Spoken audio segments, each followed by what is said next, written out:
I would like to remind everyone that this show is brought to you by the Dolphin Wars.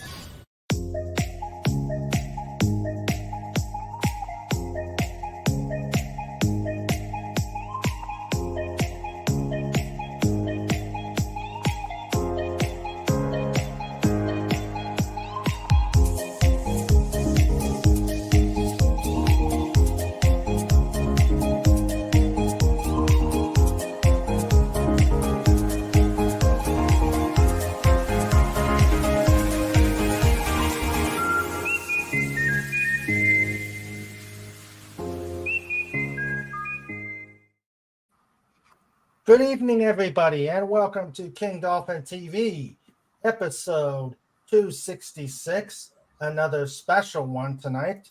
It's springtime, getting up to summertime, and flying is a lot more fast and furious as opposed to having to deal with it during the winter. And so, since the weather's starting to change and it's getting close to June, we brought back our favorite 99s team, the air race to talk to us about the 2024 Air Race Classic run by the 99s. I'd like to introduce you've seen her before if you've been on the previous shows. I'd like to introduce Lynn Caywood. Hello, Lynn. How you doing? Good to see you again. Welcome. Thank you. I'm glad I'm here. And her partner this time, Susan Beall. This will be your first time. Welcome. Hi there. It's good to be here. Good having you. So again, if you like what we do here, if you enjoy these fascinating interviews, these talks with people that do interesting things, please like and subscribe on the channel. And also, if you are so inclined, please put a tip in the tip jar. It will help the channel and go a long way to make this channel succeed. Plus, if you know anybody who who might be interesting to interview here, please let them know, reach out to them, and I will reach out to them and get them on to King Dolphin TV. So I would like to welcome, before we get started on the interview, we're going to have to go. They both have a previous engagement, so this will be a short time, so we will really get things going. We'll speed things up here. We have FKHC 2005. Hello, Tim. How are you? We have DJ Play Nice. Who are here. And then we have my amazing wrenches right now. We've got the first one in, the last one out. Legatus Legionii, who will be coming up with always some great questions and also a fantastic researcher, and then the hardest working bear on the internet, Snorta Poopes, Q-Bar. Welcome. And who just noticed the putty cat? Maverick. He likes to be on. He likes to visit too. Okay. All right. So, without further ado, let us get started. So, give us Lynn, could you, for those who haven't been here before, give us a quick background on yourself, what got you involved in flying, what do you do related to flying, and how long you've been doing the Air Race Classic? Sure. Well, I've been flying since I started taking lessons around 2001. Got my ticket in 2003, I think. And I just flew for fun for about 15 years. And I got an opportunity a few years ago to take an early retirement. So I did that, and now I'm a flight instructor and instrument flight instructor. And I also fly occasionally for a family that has their own aircraft. And it's the most fun thing I've ever done.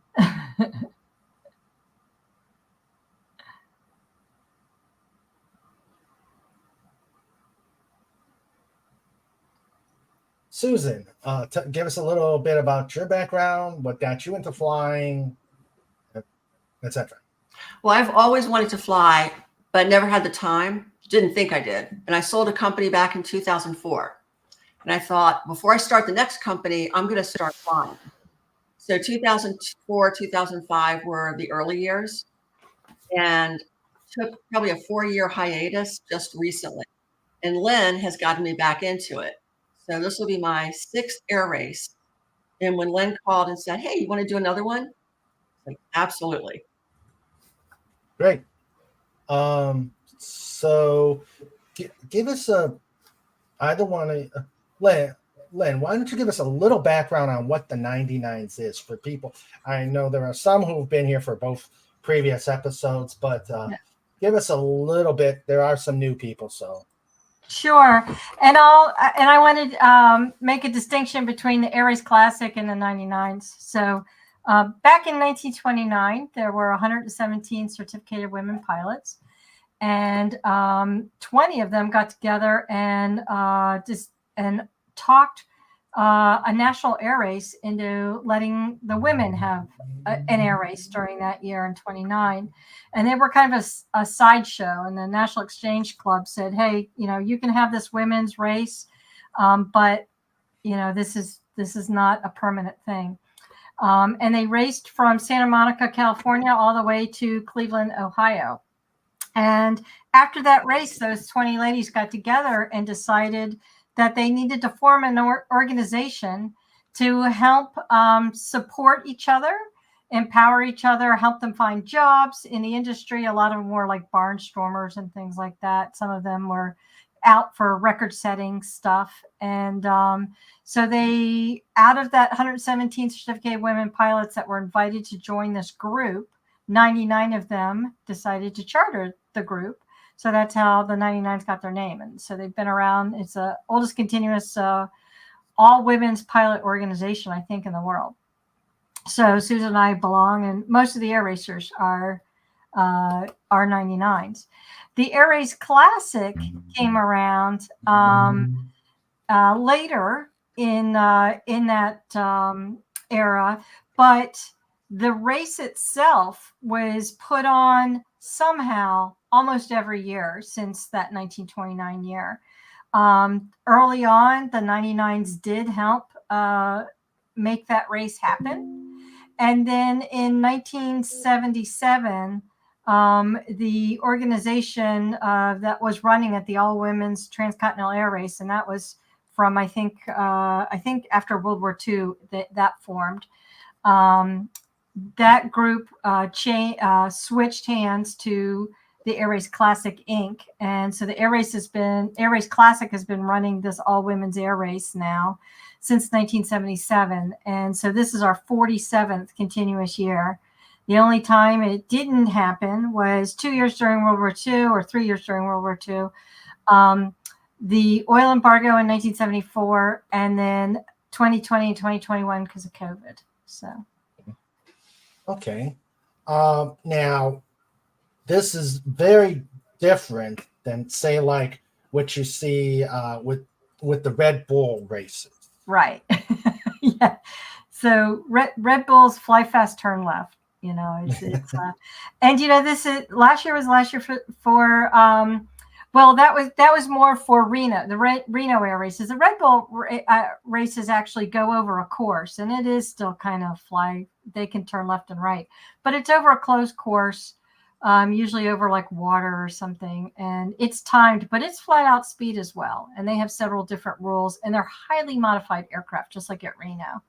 So, we fly what we call stock or modified stock. So it's just an airplane that you can buy from the factory, and nothing's been modified for speed because of the handicap process that we use. It's kind of like a golf tournament where we handicap everybody so you can fly different airplanes, and we just say, hey, this is your average speed and you have to beat your speed. Okay. Now, okay, so it's not a race per se, like to see the fastest time an plane can get from point A to B. Like, it's not a sprint; it's more like a marathon. It is. It's more of a marathon. So they do. We do fly the handicap flight at the top speed that the airplane is capable of doing. They average that because they fly. We fly usually at 6,000 feet density altitude. Cardinal headings. They average that. They use Gray's algorithm for all the math whizzes out there to figure out our average speed. And then that is the speed we have to beat. And we do that through strategy. What time it's 4 days for the race. What time do we leave? What altitude do we fly at? What day we actually fly on. So you can actually finish that race in about 2.5 days, but they give us 4 days to figure out when we want to get to the finish line. Okay. And Sue, this is your 6th. When did Lynn rope you into starting this? Lynn, do you remember the first year we did the race? Because we were on different teams that first year. The first year was 2010, and we were on separate teams. Oh, okay. Who'd you fly with then, Susan? I had a partner that was named Nicole Novak, and she's since moved out of the area, but she was an instructor. So she was one of my first instructors. Mm-hmm. And we flew together. And that was a fun and memorable race. Okay. But they're all different courses every year. Every year. So anything that's about 2,400 nautical miles. Yeah, I've got the route right here. Might have a course. Yeah. So then we raced with different people in 2010, and then we decided to partner up. We raced together in 2011, in 2012. We took a break in 2013. Neither of us raced in 2013. We raced together in 2014. That's when the documentary was filmed. Oh, right. And then Suze took a break in 2015. I raced in 2015 with a different partner. In 2016, we got together again. Got the band back together then. And my mother joined us. Oh, that was so much fun. She was amazing. That was a blast. We had a good time. And then I raced in 2017 and 2018 with different partners. And then in 2019, I took a break. I was supposed to race with Mary Wonder, but we didn't race because we both got injured. And then nothing happened in 2020, 2021. So Mary and I raced in 22 and 23. And then Susan's back. All right. All right. We're going to recreate the magic. Good. All right. I'm going to show real quick. Let's see. Here's the team picture. Now, is that Fox? Is this Foxtrot Alpha?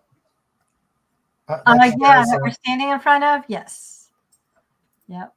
New paint scheme. Nope. Same. It's just weird. The lighting, I think.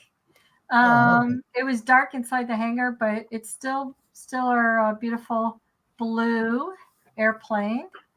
Okay. Blue it's just and white. I've never seen the numbers before. Yeah. Yeah. The individual pictures of us, I think you can see the race numbers a little better. There you go. And with the gray stripe, that's 2007 Cessna. And 182. It's a G1000, so it's a glass cockpit. Yes. Versus and traditional gauges. Yes. Sandra and I can both vouch that that's a nice airplane. Yeah, we love it. We love it. So the number. So they give you the numbers to put on the aircraft. We have to procure our own numbers. They either assign a number to you, or you Okay. can purchase your number. I've purchased 12 for I don't know, since I think my second race. Mhm. And we've kept that race number. It's been a good lucky number, and there's a little strategy to having a low number. Okay.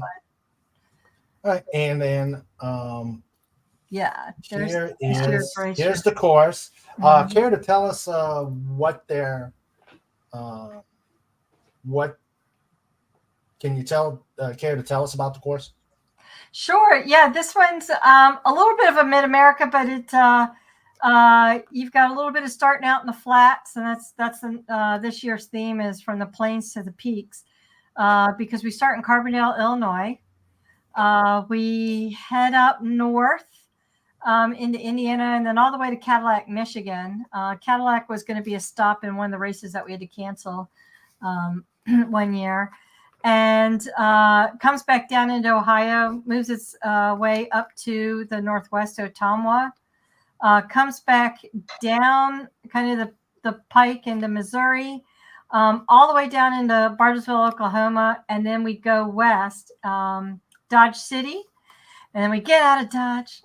We go to Loveland, Colorado. And that's just, we don't have to do any real mountain flying in this year's route. Because Loveland's just west of Denver. Mhm. And so we don't quite get into all the big peaks, but the vistas are just absolutely stunning. And it's a good challenging course. We're going kind of, we go a little north, but we pretty much are going east to west. So again, we're going against the winds. So that's going to be a big strategy as to what time of day we're going to take off and what altitudes we're going to pick. Okay. Now, and of course, Colorado, you've got to deal with the density altitudes there because of the elevations and stuff like that. So everybody's going to gather in Illinois. Yes. And it starts. Now, tell us about the how they start the course. Is it a shotgun start, or what do they do? Do they just tell? Do you have a block time that you have to take off at? Sure. Susan, do you want to talk about that, or you want me to talk about it? Well, the 12 on Len's plane. So there's a race order. So that would be the 12th plane to go. So you'll sequence, you'll line up, and you'll be shot off in race order number. If it's a control tower or somebody on a radio, will give you clearance, and there's just one plane after the next. So everyone is taking off. Len, do you know how many planes are in this year's race? This year we have 40. I think we had 49. We had one scratch, so I think we're down to 48 this year. And they launch about 30 seconds apart. Wow. So it's pretty fast, and it's just like thrilling when you're going full throttle, like the whole way. And, you get used to it really fast. But that very first stop gets congested, and all the planes are kind of coming in and going through the timing line in fairly close sequence. There's a lot of activity with the number of planes that come in to the first stop. And then you start to spread out as the race goes on because you're implementing your strategy. You're deciding to, and sometimes the hardest thing is holding back and waiting. Okay. Yep. And it's a little bit like, I talk about if you watch bicycle racing, you've got a few leaders in the front, and then you've got like what I call the peloton. You've got a large group of people that kind of travel together, race planes that travel together. And then you've got people that kind of hang out in the back, and they're either hanging out in the back because of strategy, or they're slower in the other planes. So it's not really having to do with the first people that get there win, but it just happens to do with certain planes at certain speeds kind of end up grouping together. Okay. Now, how many legs are you required to do, say, like in a day or a specific time period? Susan, you want to take that one? So you have to make that first stop to after you start. After that, you just have to be there before the end of the day. So you're flying VFR daylight. Okay. You can do 1 leg, 2 legs, 3 legs. You can figure out if it's better to stop at the first stop and spend the night. So it's however many you can get. I think one year somebody did it in 2 days. Yeah. So that means they probably did 4 stops and then the other 4. Yeah. I've done 5 in one day. So what's really cool is you have to pay attention to daylight savings time. Well, not daylight, the time zone changes. Right. So you might think you're fine, but you could end up, not doing too well if you're crossing back and going back over. You need to be there at a certain point before the day.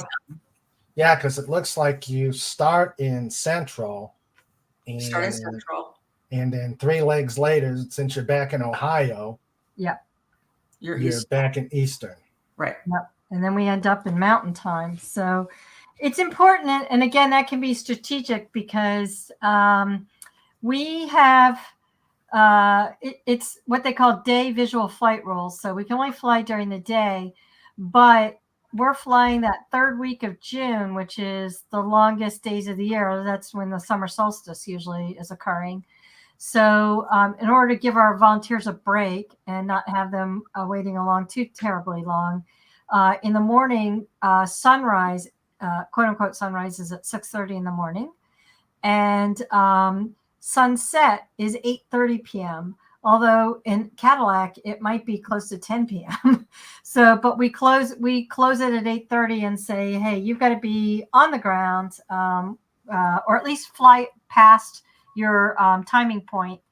And then you've got like 20 or 30 minutes to get on the ground, but you need to be on the ground because there's no more timers after 8:30 at night. Okay. And is it 8:30 that particular time zone? Yeah, local time. So you have to be careful. We had a stop last year that we literally had a team cross the timing line with 32 seconds to spare. So Oh, wow. it was very exciting. We were cheering them on from the ground. Wow. Now, if they don't make their time, they're disqualified? Yes. Right. That's an unfortunate thing. You get disqualified. If you have to, now you can only land at the stops that are listed. Mm-hmm. If you have some other urgent reason or you need fuel or whatever, you end up having to stop someplace else, the clock keeps ticking. So the only way to turn the clock off is to fly over the point that we've designated at that particular airport as the flyover point. So it's usually about halfway down the runway. And so that makes it very exciting because we have a waiver. We're allowed to come in high speed, and we do these flybys at 200 to 300 feet AGL usually. And then we come in, land normally to get fuel and that kind of thing. But okay. So just taking like your first day.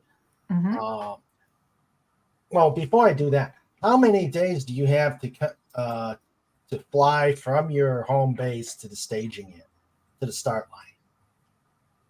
To the start line, well, I think that's up to the individual teams. But the racers have to get there by noon on Saturday before the race because we have mandatory airplane inspections and briefings, FAA required briefings and race required briefings. But we don't launch till Tuesday. So the planes may come in early, but we have to get there no later than noon on Saturday. Okay. Okay, so you've got a specific time that you have to be there. Okay. Guys, since they do have, since they have to leave at 7:30. If you've got questions, please chime in now, and I will put them up so they can answer the questions. So have at it, guys. So you figure you're gonna. So you figure. Your first leg you got to reach at. You've got a specific time you reach there. And you have to land, and you've got to land and go to a full stop on your first leg, correct? Not really, but most people have to stop because we start off with full fuel. Mm-hmm. And the first leg is usually very strategic in that you can't get to the next leg unless you stop and get full fuel. Oh, okay. Yeah. So some of us, depending on the winds, some of the airplanes with bigger fuel tanks might be able to make it all the way up to Cadillac. But for the most part, I think Susan's right. Everybody's going to be at LaPorte trying to get fuel. Okay. And that makes the controllers crazy. They think they've got it under control. No. They don't realize you have all these people coming in pretty fast sequence. Mm-hmm. Yeah. 200 feet off the ground, full throttle. They go through the timing run. Then they have to circle, cool down, land, refuel. Then they have to take off, circle, get back into sequence, go back through the timing run full speed. So there's 4 pieces of activity for each plane at that first stop, guaranteed. Okay. Yeah. Or maybe, let's say fly by to continue. If you fly by to continue, you can just keep going up to the next stop, and then you don't have to stop. Still on the clock. Yeah, still on the clock. But look at that first turn. If you fly by to continue, you're going to be really losing a little bit of a advantage to get back on course. Yeah. Yeah, because you got to go to LaPorte and then Cadillac. North to Cadillac, and then back down south to North. Yeah. That's a strange leg. Yeah. That is a very strange dog leg. They did that on purpose, right? It is. But it's good. And again, we try and make some plans in case we have weather. And if we have to, say there's weather sitting up in Cadillac, maybe we could go to LaPorte and then cut back down to Ohio instead of going up to Michigan or something. So you can do that. We can, as long as it's already an approved airport. Mm-hmm. Our waiver is for the airport environment. It's not for the transition in between. Okay. So we don't have any waivers for anything federal aviation regulation, FARs we call them. We don't have any FAR waivers except for the congested airspace one around the airports. Okay. So weather gets bad. Weather's bad in Cadillac. You decide you get to LaPorte and you land, get fuel, and you decide, I'm going to Newark. Yeah. Okay. Then now the race officials have to decide that.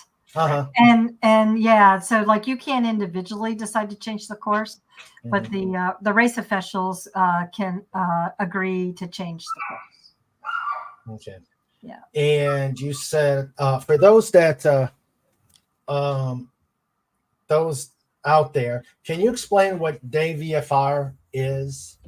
Sure. I know they see acronyms, and if you could explain to that.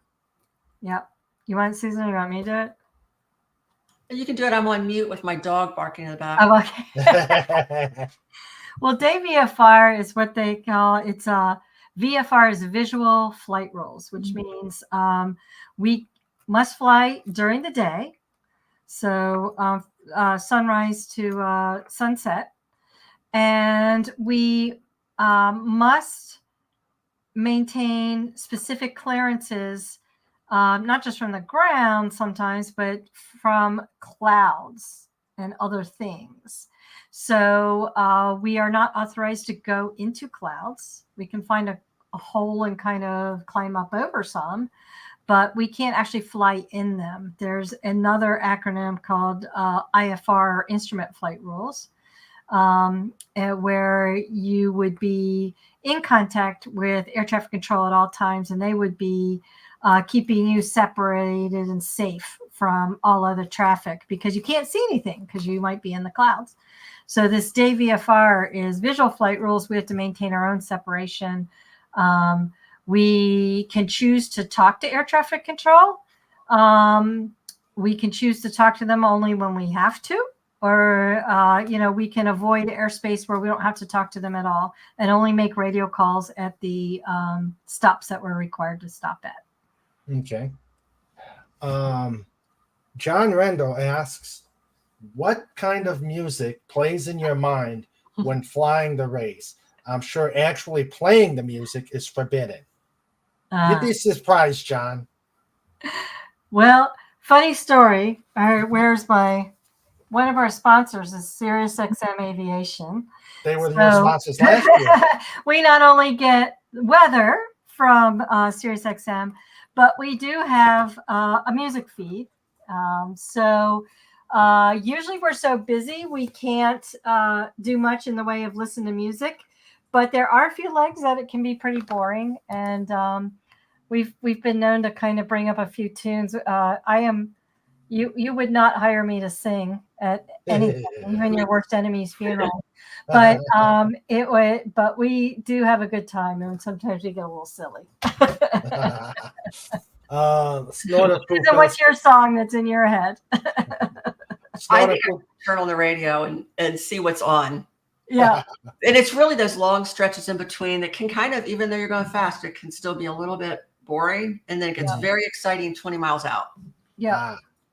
So, I was just say the only problem with singing along with some of the music, though, is that our microphones, the music cuts out when there's a radio call or we talk to each other with our microphones.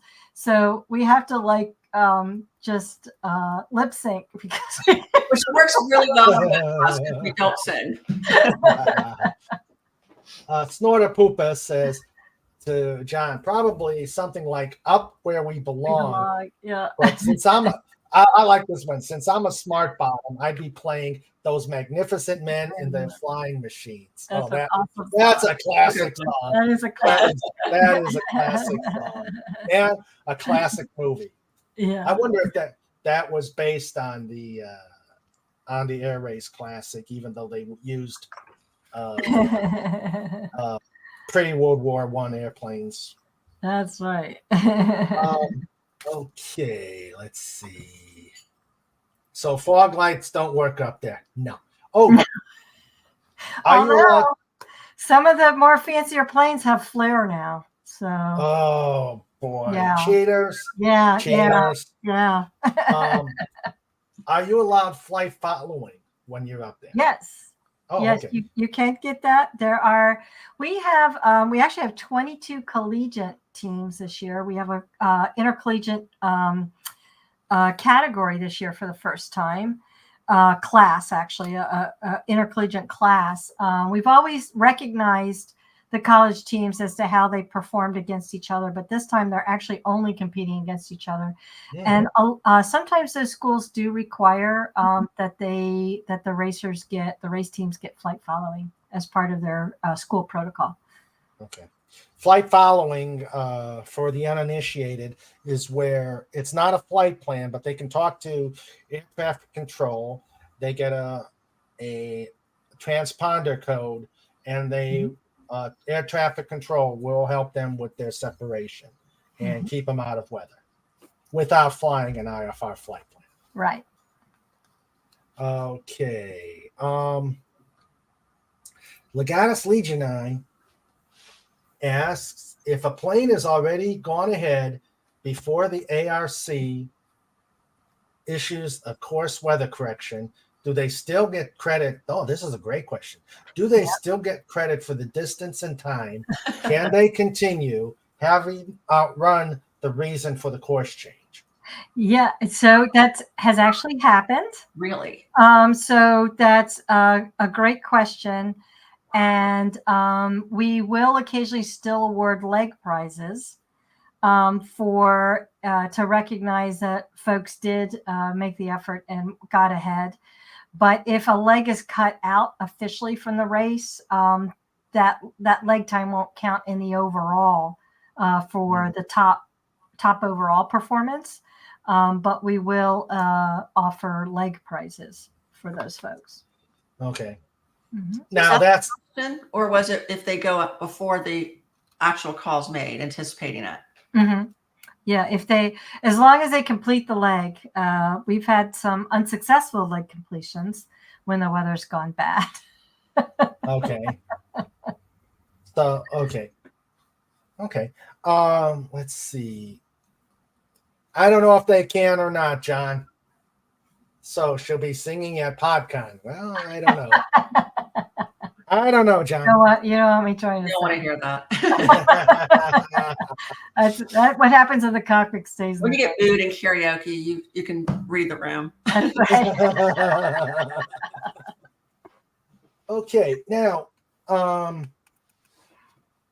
do they have? It's not like a NASCAR thing. It's not like NASCAR where you have a pit crew ready to work on your airplane when you've come down, when you've landed.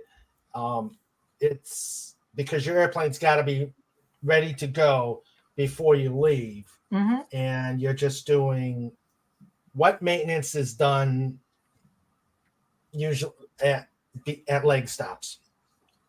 So if you need maintenance on your airplane, you have to get a form filled out. A mechanic has to sign it. And you have to turn it into the air race because they want to make sure that you didn't do anything to alter, to improve your ability to get better speed. So they do regulate that, and the inspections are, that those mechanical repairs are looked at when we land at the finish. But we do sometimes. I like the way that was mentioned about kind of a NASCAR stop. So we have a lot of volunteers. This whole race is run by volunteers. So the volunteers at the stops pride themselves on making sure that we do get quick turns if we need them. So I've been able to actually land and get back in the air in less than 30 minutes, which is a huge endeavor if anybody's brought a plane in that needed fuel and potentially needed oil, and the pilots needed to pee, and there was all that good stuff. But some of these stops are way on top of themselves. We have to fill out a fuel form that says what we need. We have to make sure we pay for it before we take off. Some of the stops put out grand feasts for us, or they'll be barbecuing, and they want you to stay, and they offer massages and all kinds of stuff.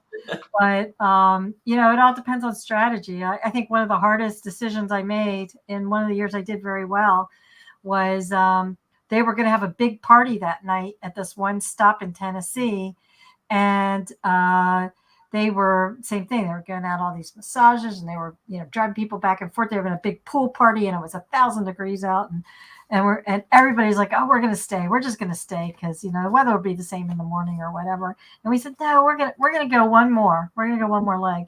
And we got ourselves down to Alabama, and that was the year that we ended up in third place. So. Oh wow! Yeah, you can't be tempted with what's happening on the ground. True. No matter how good it is. Oh yeah. The barbecue thwarted a few people up in Wisconsin one year too. There were 12 of them that got stuck up there in a thunderstorm. Ouch.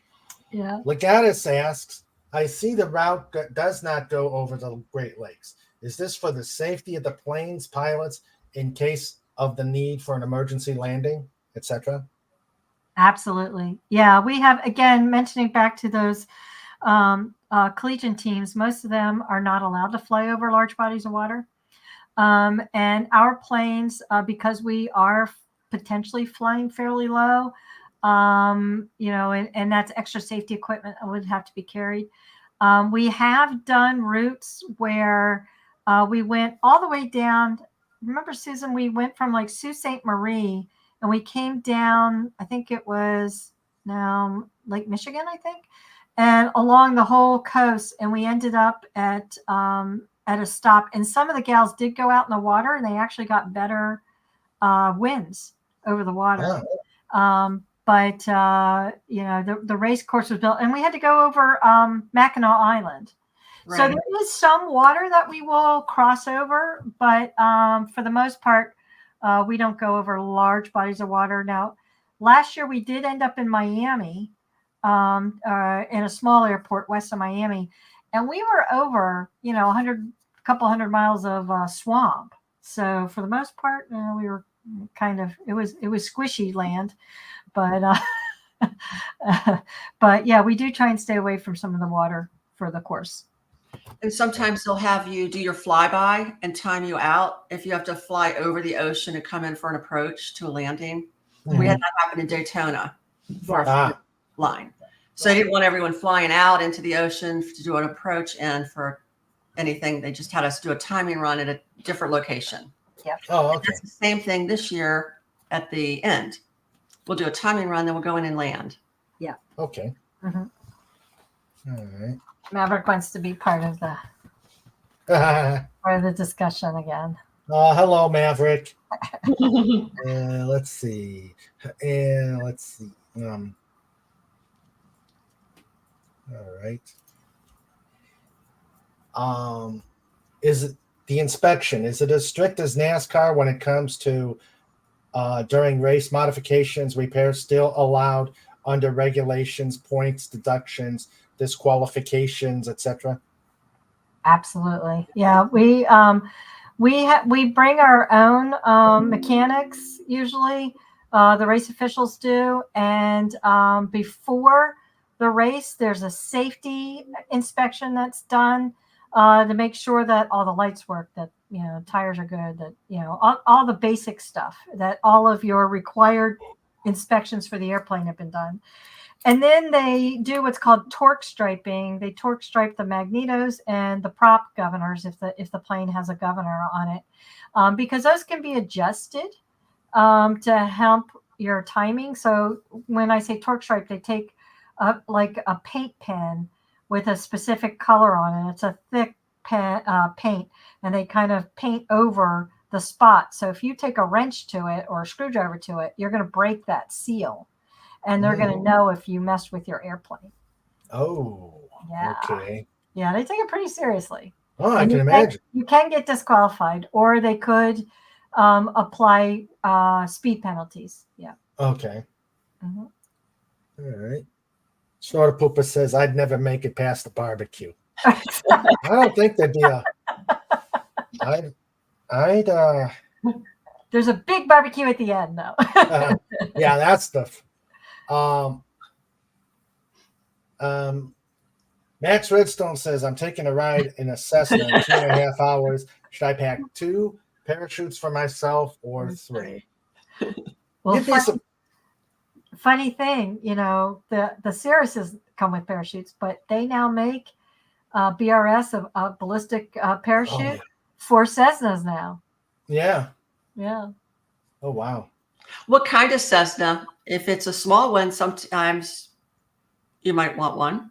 Yeah. But most of your normal planes are perfectly fine. Yes, they are. No parachute required. Yeah. Be careful about more doors coming off your in flight. Yeah, make sure your doors are closed. Yeah. Okay.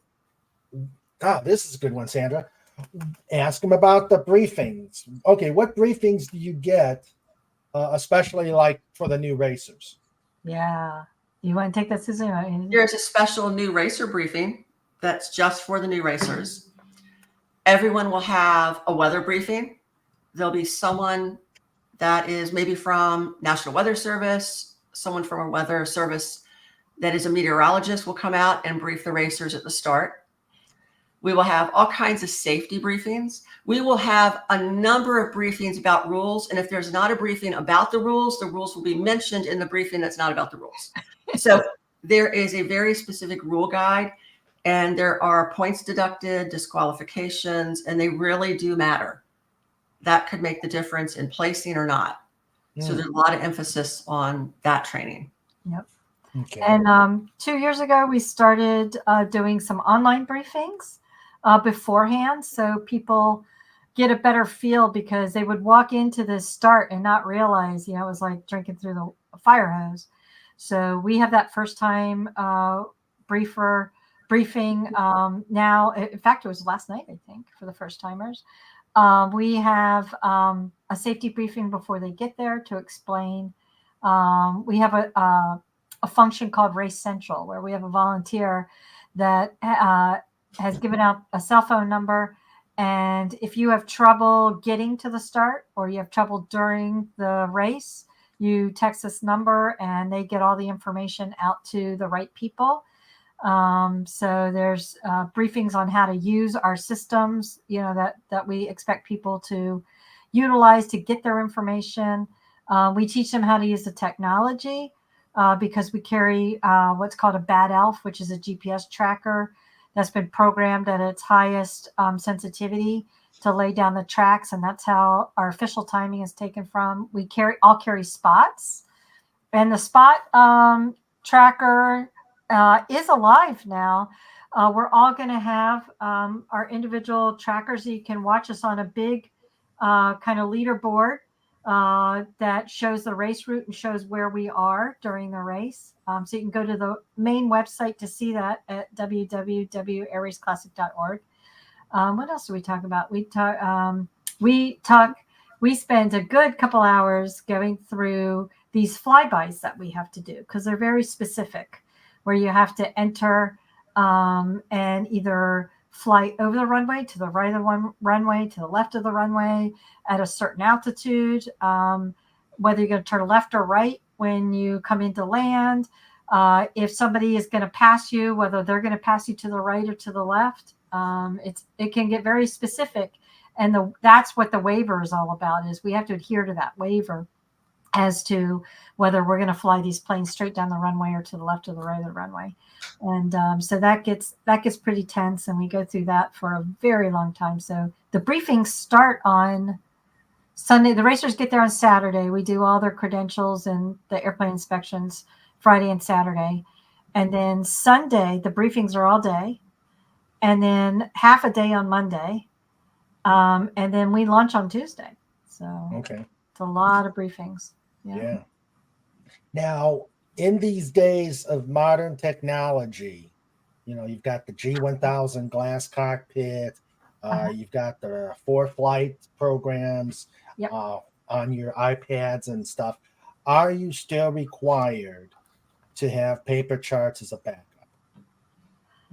That's an excellent question. No, we actually removed that requirement a few years ago.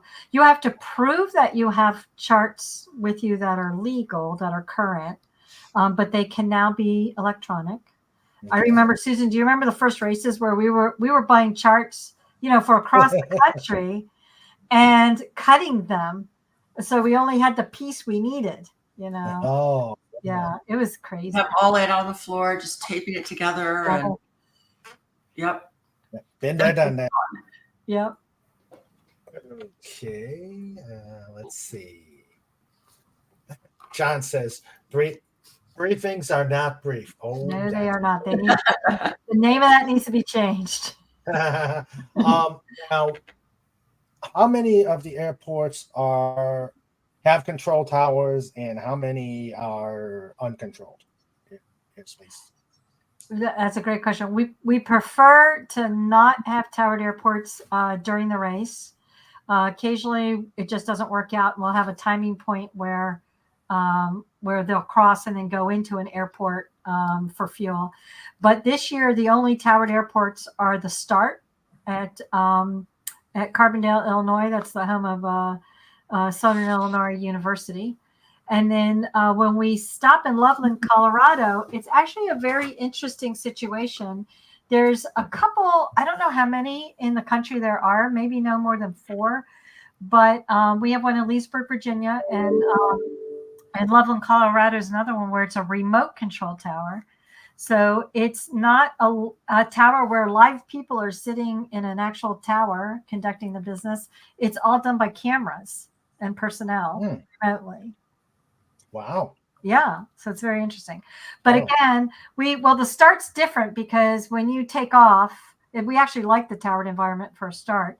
When you take off, you cross that timing line and then you don't come back unless you have a problem. But at the finish, we're going to stop the race like at at this VOR, at the Gill VOR this year. But in fact, even in Miami last year, we stopped the race because we were so close to Miami International airspace that we stopped the race about 30 miles north at another airport where we said, hey, just cross this airport and then make your way in. Okay. All right. Susan has a great story about towers on the route.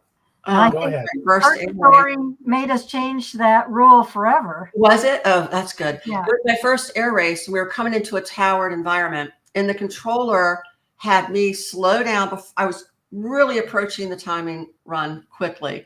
Had me slow down and do a 360 to yield to landing traffic that was not on the clock. Yeah. So I absolutely did not place in that race at all, because that's just so much time lost. Yeah. Yeah. And I felt like to come back and do it again, I needed to listen to the controller. Yeah. So that rule's been if you pull down our rules, which are on our website, every rule kind of has a name, invisible name next to it. So I think I've got a rule. You know, we all have. That's why it gets thicker every year. We try and avoid having a rule named after us. Yeah. Well, that's like on an approach plate having a fix named after you because you did something. You did something fun. Yeah. Yeah. John says paper charts like cash are better. No need for power and computers. Well, nowadays. Yep.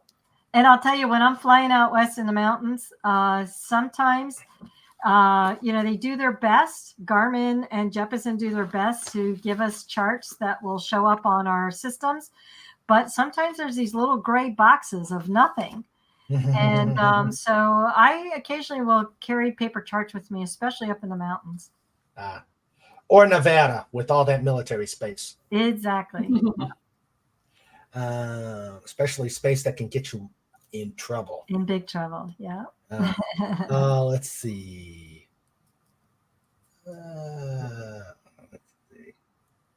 Looking here, seeing if they're doing the Ghost Rider. They're doing the Ghost Rider thing. So we have a funny story about that too, Susan. Remember?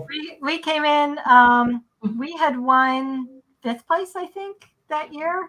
We were coming back from the 2012 race, and we called to come in to land at our home airport at Frederick, and that's what we heard on the radio when we came in.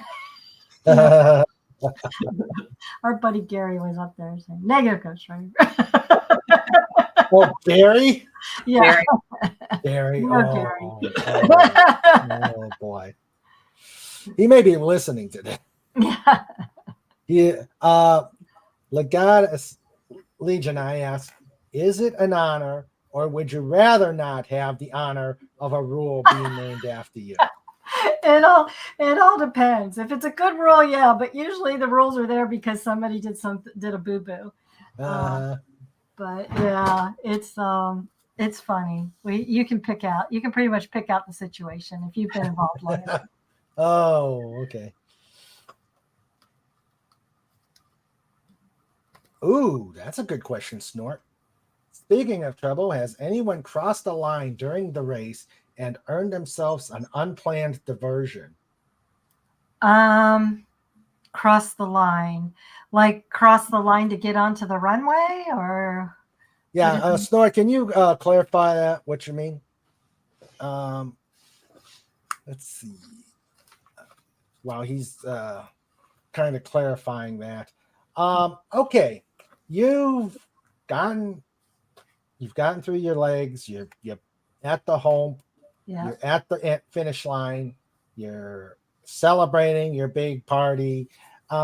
What prizes do you get? Oh, okay. He says, wandered into a no-fly zone or restricted area. Oh, well, then it's party over because you're going to get disqualified. We don't have any waivers again to go into airspace without permission. So you do something like that, you're out of the game. You better have your green card. Yeah. Or does the NASA cards count when you're in the air race classic and you do a boo-boo? So you may do a boo-boo and not get in trouble with the FAA, but you may still get disqualified from the race because the race rules are much more restrictive than the FAA rules.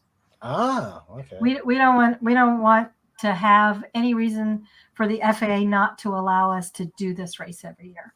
Good point. That's a Mhm. very good point. Mhm. Okay. Okay, you've gotten done with the race. You're in Colorado. You've landed. You've Uh-huh. breathed your sigh of release. Is that Yep. when they start awarding you prizes? Well, there's a little bit of when we get there. Do you want to describe the end, Susan?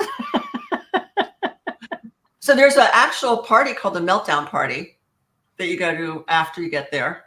People are arriving at different days, so that party's kind of planned. They have to see how all the racers do because everyone's coming in, and what if somebody takes all 4 days? So they're going to evaluate scores. They might be talking to teams, assessing penalties. They've got to figure out the rankings. And then once they get to the top 10 or 12, they may handicap them again and validate that handicap speed is still legitimate. And then they'll get the final tallies, and we won't know until the banquet. Okay. And the banquet will be on Sunday night. Very fascinating. Yeah. You might have a little clue depending on whether your plane was taken to maintenance. You might have a little clue if you get disqualified, but that's what you're after. This is what we want. It's not a big prize. It's not the money. We're spending more on fuel Let me see than if we'll I can ever closer. possibly get. Yeah. It's that little medal. Can you see that? Yep. Yep. So, Third place. so that was, yeah. So Susan and I did 10th and 5th. And then I've managed to squeak out third twice with other partners. But so Susan and I are hoping to really to squeak out another good top finish. That's right. And Okay. so there's until this year there were top 10 medals that were awarded. But this year, because we split the class between competition and the collegiate class, intercollegiate class, there will be 6 ribbons for the competition class, and there will be 4 ribbons for the intercollegiate. Oh, okay. And then also, everybody that participates in the race will get a race charm. And I don't know if you can see that. It's kind of hard to see. I'll hold that up. And then that's a race route every year. You get those. Okay. Okay. Then if you do well, remember I talked about the leg prizes. If you don't win one of those top spaces, then we go 3 or 4 deep and you can get, I don't know if you can see this one. I'm trying to look at the angle. You can get a leg prize, which is just a little bronze medallion that's smaller. And you can get 1 through 4 on that. And so you get a chance to win a few things. There's some cash. You can win some cash. Okay. Prizes. We may have, sometimes we have sponsors and other folks donate prizes. We've had luggage, aviation luggage companies give us luggage, headsets, because the headsets most of us wear cost upwards of $1,000. So you might get a free headset, all kinds of cool stuff. So cash and prizes. Okay. But most of it's for the glory, the bragging rights. We want to say that we were. Yeah. Third place is Experience. nothing to. Yeah. No. Yeah, third place is really good. Some of these teams come in really close to each other. Mm-hmm. So it's hard to get in that top 10.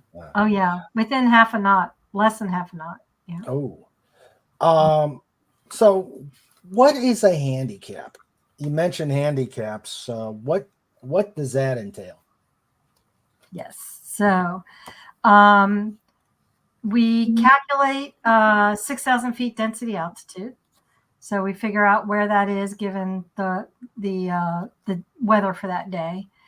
And we go up with an observer pilot, so what we call a handicap pilot. So this year I'll be flying the plane, and the handicap pilot takes the place of the co-pilot. So Susan will be in the plane, but this handicap pilot will be, and we'll adjust for if the handicap pilot it doesn't weigh the same amount as Susan. We either port fuel or we add weight or whatever we need to do.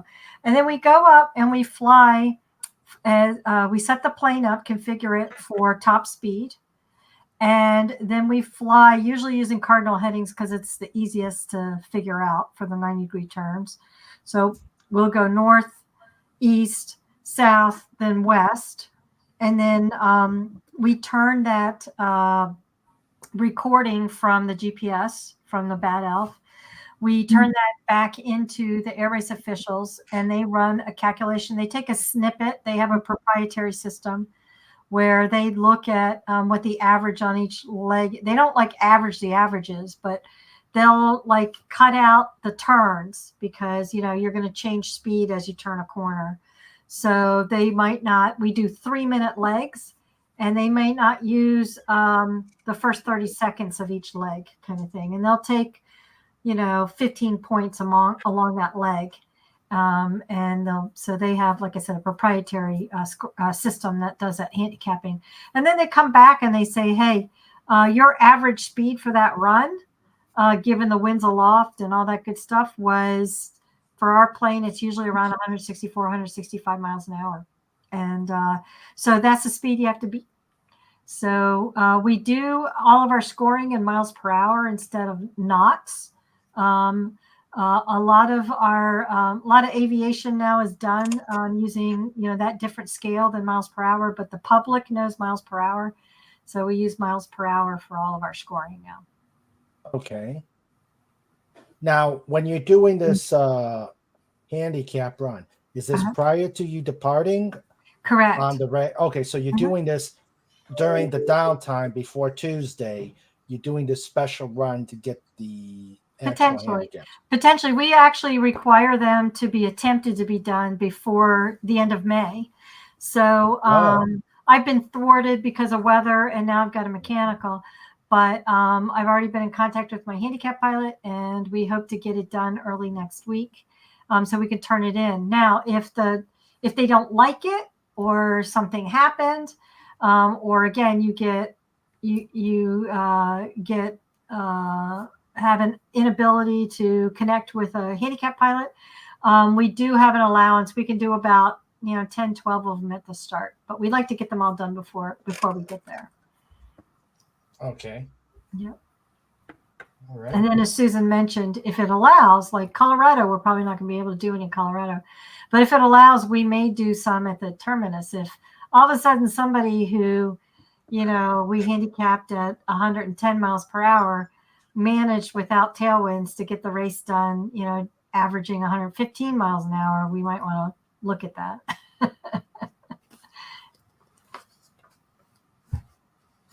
Okay. Okay, and okay, so the handicaps are done before the races. Yes, before the race. For the race. Yeah. Okay, so they got this list that they'll handicap the specific flyers. Mm-hmm. Okay. What types of airplanes can go on this on the race? Excellent question. You want to take that, or you want me to do it, or? It could be a single engine, a multi-engine aircraft. So it can't be a jet aircraft. It can't be a turbo. I had a turbo plane that could not race. And I don't think they've allowed home-built planes yet. No, only in the non-competition if we want to gather data on them. Yeah. Oh, okay. Mm-hmm. So you can have any size, but it has to be a prop plane, can be a multi-engine. Yeah. And I don't know that I've ever seen a multi-engine fly in a race. So far, I've only seen one, and we might have one this year. Right. But we had a Duchess fly one year. It's an expensive endeavor with a twin engine airplane. But so it's like I said, stock or approved modified stock. It has to be modified using FAA rules and documented. But the other delimiter is a minimum of 100 horsepower, and for the engine, and it can't exceed 300 horsepower per engine. Mm-hmm. Are stall kits allowed? I have VGs. I have vortex generators on my airplane, and I have seen planes with stall kits installed. Those are modified to the stock, which are approved through an FAA process, a supplemental type certificate. Yeah. All right. What you Let's see. can't do is put like speed tape on, like they do for the race for real racing. You Hmm. can't like put gap seals and stuff like that down. Okay. Like in the Red Bulls. Right. And you can't remove like footholds and things like that. If you handicapped with them on, you can't take them off. You can't take your carpet out. Yeah, you can't do anything that's going to cause that. Like if you did something that's a drag item, and then you decide to take it off. Like I said, these footholds or whatever, you can't do that. Lynn, can you explain a stall kit? Stalk it. That's a short takeoff and landing. So it can entail a few things. But if you've ever seen like the Valdez, Alaska guys in these highly modified bush planes, so it allows for very short takeoffs and landings. So they have what we call vortex generators usually that allow the boundary layer of that airflow to stick a little longer on those wings. It allows, they may change the shape of the wingtip to allow greater lift to happen. They may change the camber of the actual wing or just the flaps. So the flaps that come down to help slow you down, they may put like 60 degrees of flaps on these planes. Oh, wow. And they will, they'll be hovering like a helicopter sometimes coming in. I've seen those, yeah. Yeah, they could be very light. They could strip everything out of the plane and make it very lightweight. They could put a canard on the front, a little, like it looks like a little catfish whisker. They could put a little baby wing on the nose. And sometimes that helps with stabilization at slower speeds. And so you can modify it, and it's very cool to watch this thing. I've seen these STOL airplanes take off, and during the competition in Florida this spring, they were taking off between 25 and 50 feet, and they were landing in about the same distances. Wow, that's incredible. Mm-hmm. And they can do that. They can do that in the air race. Yeah, you don't really need it for the air race because we don't really care about the short takeoff and landing. But what we do care about is, again, some airplanes. That's why the handicap is there, because some airplanes have retractable gear, and so once they suck the gear up, they're going to go a lot faster than if they have the gear down. So when we handicap them, the gear's up. When our airplane has what's called cow flaps, so we have these little doors on the bottom of the airplane on the front that open and close, and that helps cool the engine off a little bit. So we have to, or keep it warm if you're at higher altitudes, we have to handicap with those doors closed. Now we may need to open them during the race, but that's a strategy. We have to figure out what we're going to do. But so anything that could sit out and drag, there's air vents that pop out on the sides of the airplanes too. So we handicap with those vents closed, because again, you're creating drag, just like the aerodynamics of the NASCAR cars. You're trying to eliminate all the drag that's possible. Okay. Cowl flaps versus cow flaps. Came out of my mouth probably wrong. COWL. Legata says, so you can't have those nitrogen. I don't even think they exist for airplanes. That would be super cool. We don't have afterburners, so you have to watch the Blue Angels or the Thunderbirds for that. Yeah. But I do have nitrogen in my tires, but that doesn't help me go faster. Yeah. Okay. Let's see. So since we're getting ready to wrap it up, both of you, how would you explain your experience with, you've done them multi-years. How would you explain your experiences with the Air Race Classic? I'll let Susan go first. I think of the history of the air race a lot and relate back to what some of the early women went through. and the nostalgia of doing the race. My experiences are really visiting these different towns and getting to see sites and meet people that I don't get to see or meet. I would probably never go to any of these airports just in my normal flying. Mm-hmm. And like Lynn said, the hardest thing is to just land and take right back off. Mm. But nevertheless, you're going to have to spend the night somewhere. We have some amazing stories of crazy things that have happened and weird places we had to sleep overnight to get to the airport the next morning, being driven around by a sheriff in a town. That's the experience. So it's the fun of racing. It's going for that gold medal, but it's the experience that you get between the start and the finish.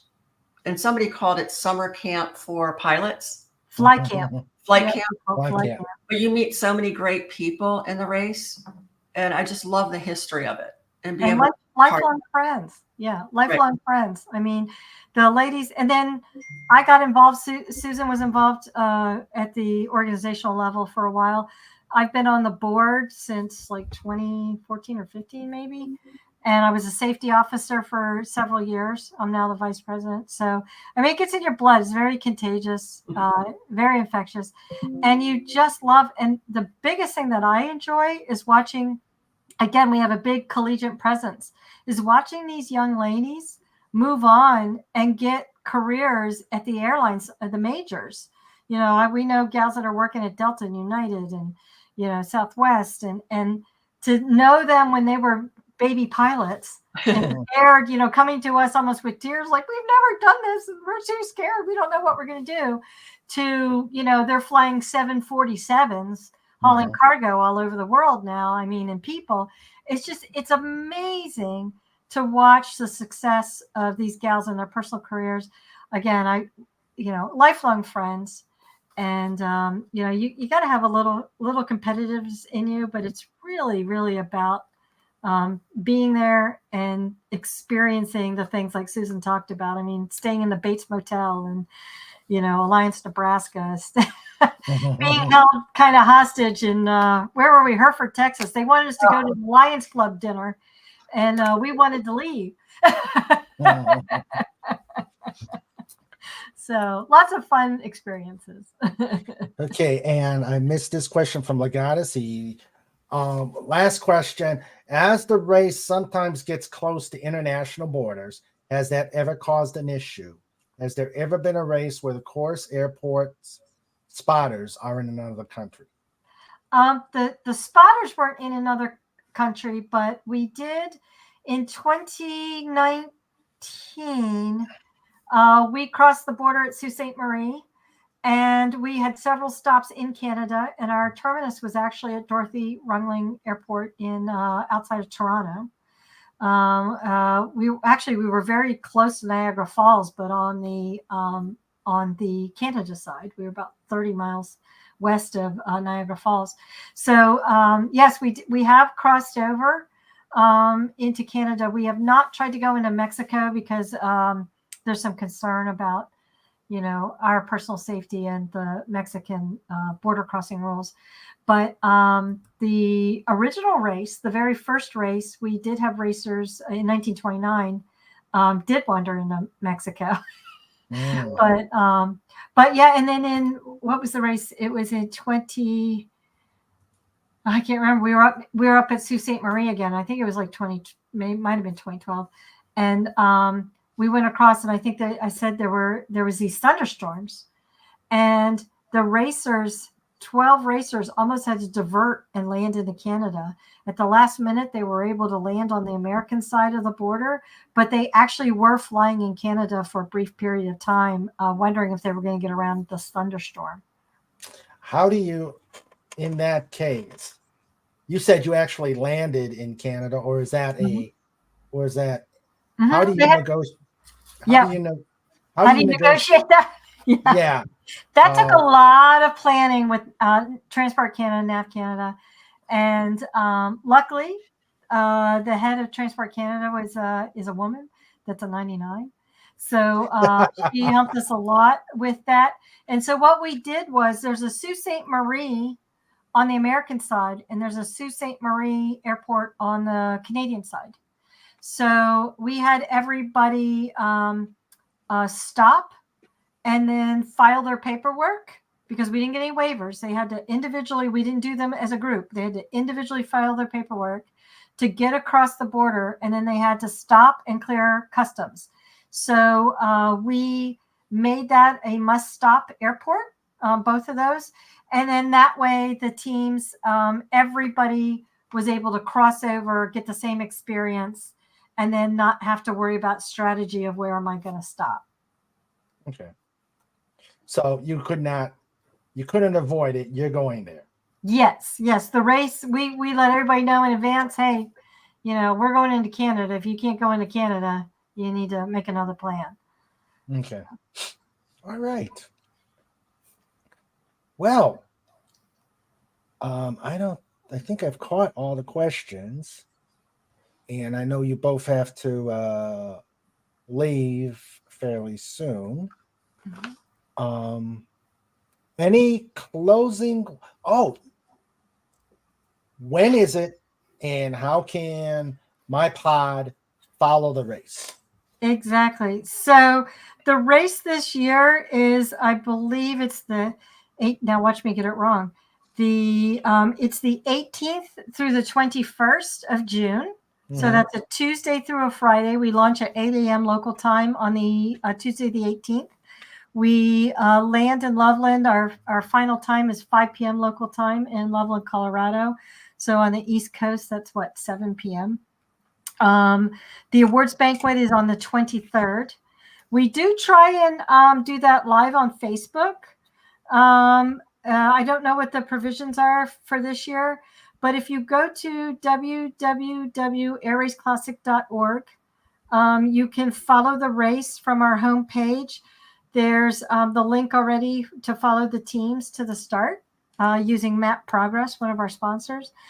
And I just updated Team 12 to give us a tracker that I can send out a specific link just for us. If people use our specific link, our number will like bloom on the screen, and you'll be able to track us over all the other ones. Because when you get like 30 teams at an airport, it's kind of hard to find a particular number.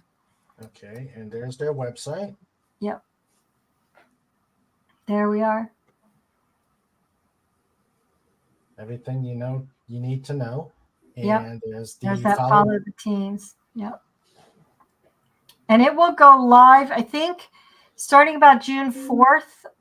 They said as people, the trackers will be on for the teams so our Race Central, our safety folks can watch the teams get to the start.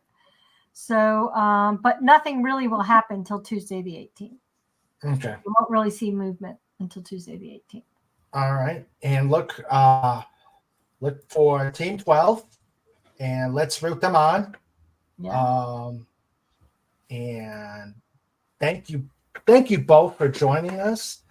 This is always a great time when you ladies come on and talk about the Air Race Classic, everything that has to, all the parts and pieces about it, and your experiences with it. It's always a great time when you guys are on, and it brings the 99s and the Air Race Classic to a different audience.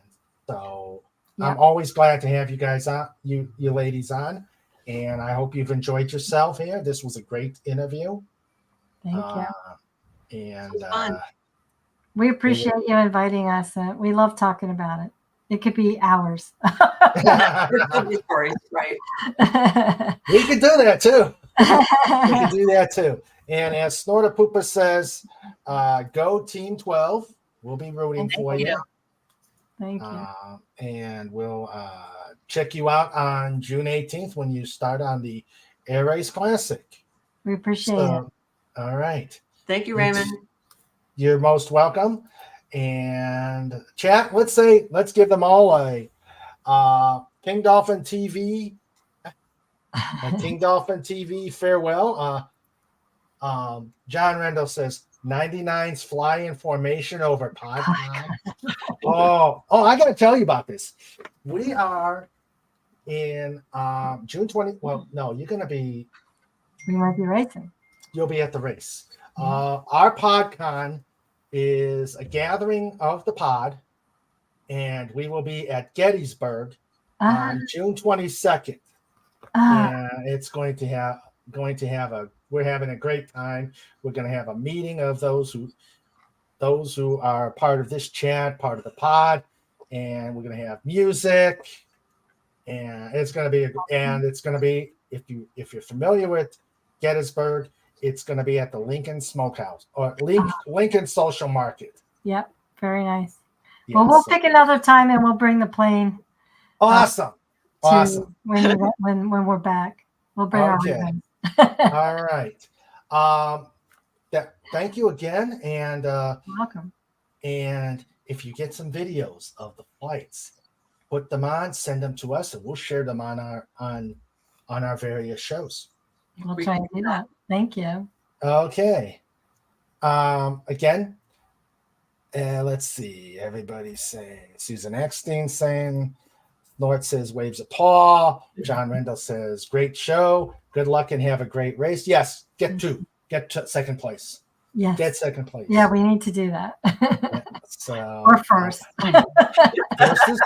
We'll shoot for first. We'll settle for second. Yeah. Shoot for first. Settle for second. Yeah. All right. Well, thank you. Thank you very much. You're welcome. We'll sign off, and you can. Jill says, right? Why not first? Why not first? Yeah. Why not first? So thank you. We're going to sign off, and you can finish your show. But thank you again. We really appreciate it. Oh, and you can, if you want to share this on your social media, please feel free to use the stream. Yes, we will. If you want. So we will. Thank you so much. You're most welcome, and thank you for joining us. Take care. Bye. Take care. All right. That was Lynn Caywood and Susan Beall, Team 12 on the Air Race Classic coming up on June 8th.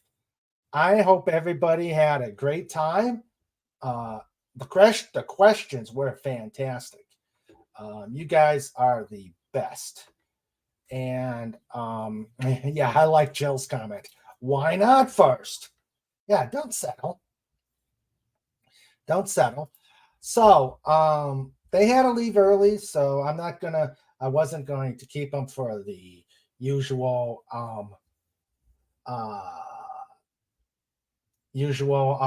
end of show. So right now it's time for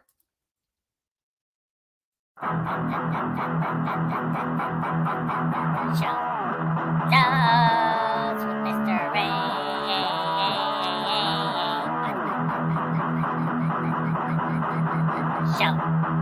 Shows with Sandra to Mr. Raymond, push the button. all right, show notes. We've got let's see, a lot of show notes coming up here. Come on. It's hard with this new studio to type in the dark. All right, show notes.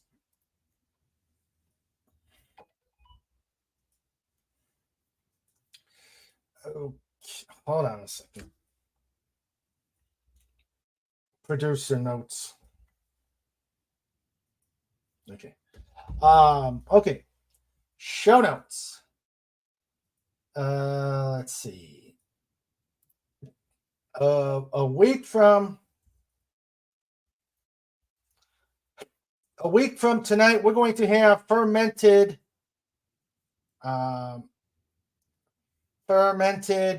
cinema on, and I'll be interviewing him. On the 5th, we'll be doing Fantastic Four reviews.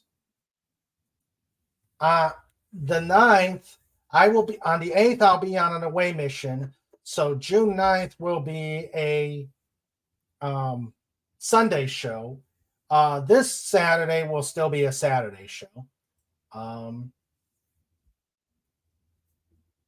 And let's see. On the 12th, we will have the Dadman clan visit us. Let's see. Anti-Derivative Jill says, how did Cobalt get that jacket? Hey, you know. He's a styling and profiling eagle.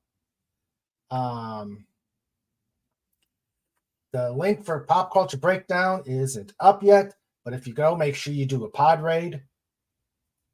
Okay. What the? Snorter Pooper says, take care every human, dolphin, doggo, Dalek, ferret, eagle, hedgehog, and Japanese flying squid. I would love to see how a flying squid would go. Do they do whoa, whoa, whoa, whoa, whoa, whoa, whoa, or do they flap their legs? Snort, answer that question, please. Okay. Legata says, if you do a PodCon flyover, how many water balloons can you use? Unfortunately, they probably can't use water balloons because of the FAA. They frown on dropping things out of airplanes. Let's see. And of course, June 22nd, PodCon. Maybe we can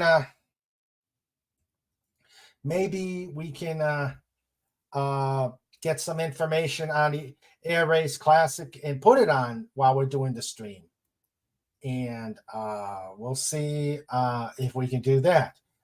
Jill, you are not wrong. The FAA frowns on fun. Yes, we're not happy.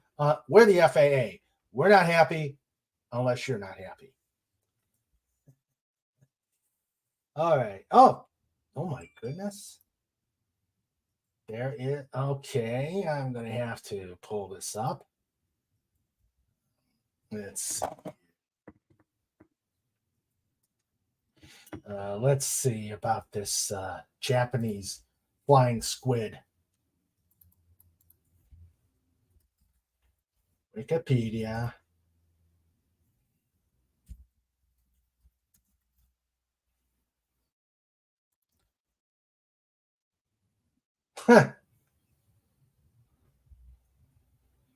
Interesting. Okay, here's a all right, that's not working. Let's see.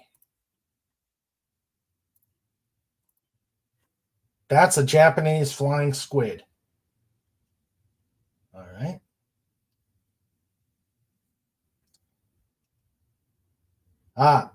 They've been observed to cover distances as long as 30 meters. Okay. I see. All right. Okay. So that is what's coming up. We've got Just Cause this Saturday. We have the Sunday show, June 8th. We've got a couple of interviews coming up. And, of course, the big event, PodCon. Music, fun, festivities. Who knows what will happen? I don't know what's going to happen. I'm scared. So we'll see. We'll see how it goes. But that is show notes. Shows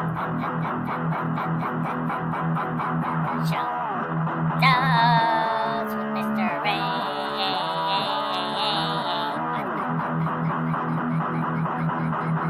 Shows with Sandra too. Mr. Raymond, push the button.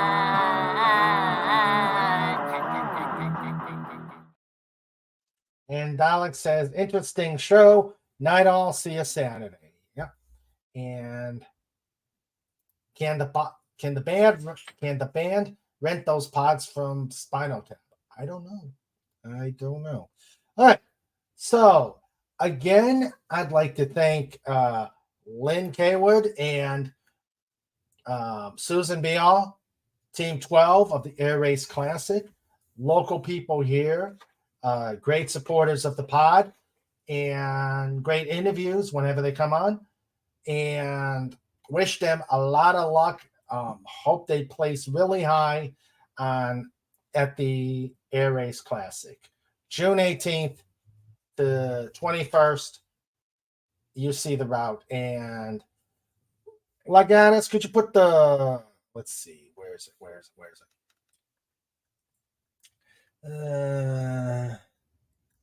Let's see. Okay, there's the links to the Air Race Classic. Check them out and see how they are doing. All right, I'd like to thank, we got a big crowd today, so I'd like to thank each and every one of you out there. We had, what the, ooh, what's up with the ooh, Pudgy? All right, so we had DJ Play Nice. We had FKHC 2005. Welcome, Tim.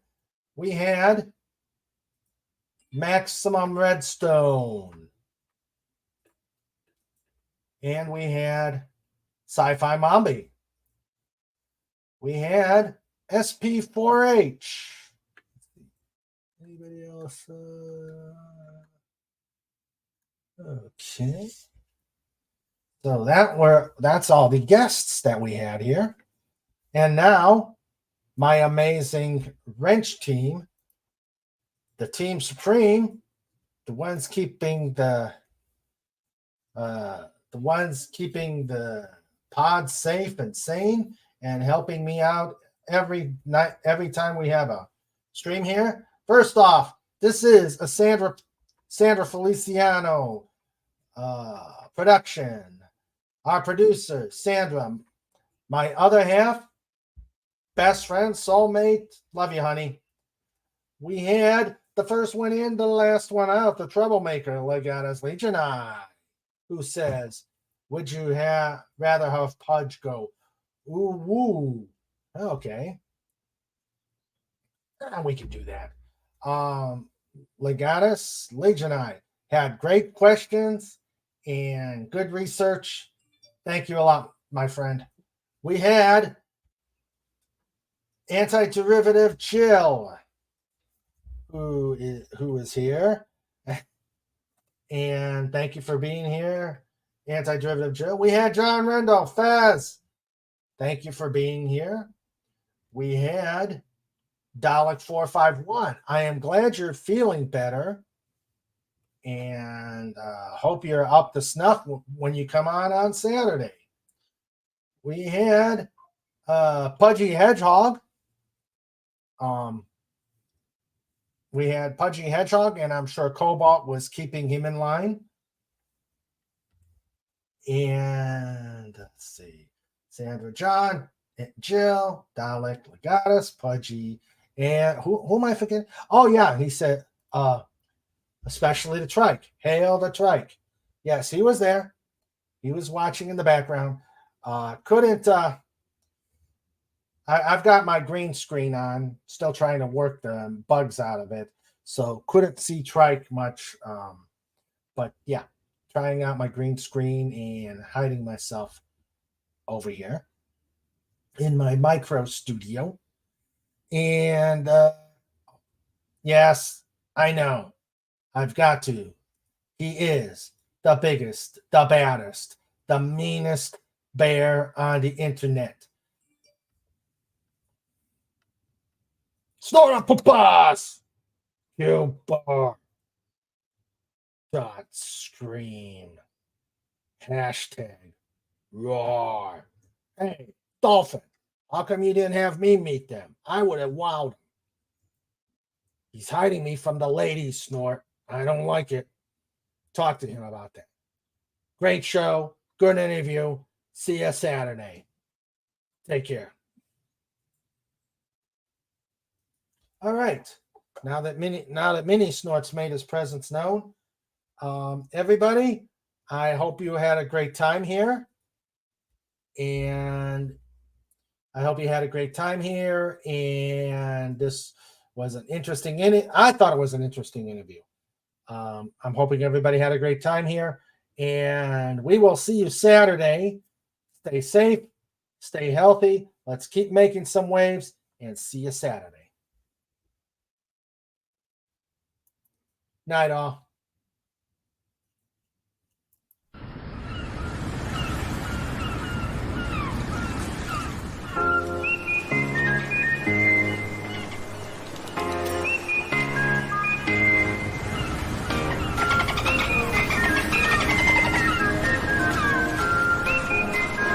This segment is brought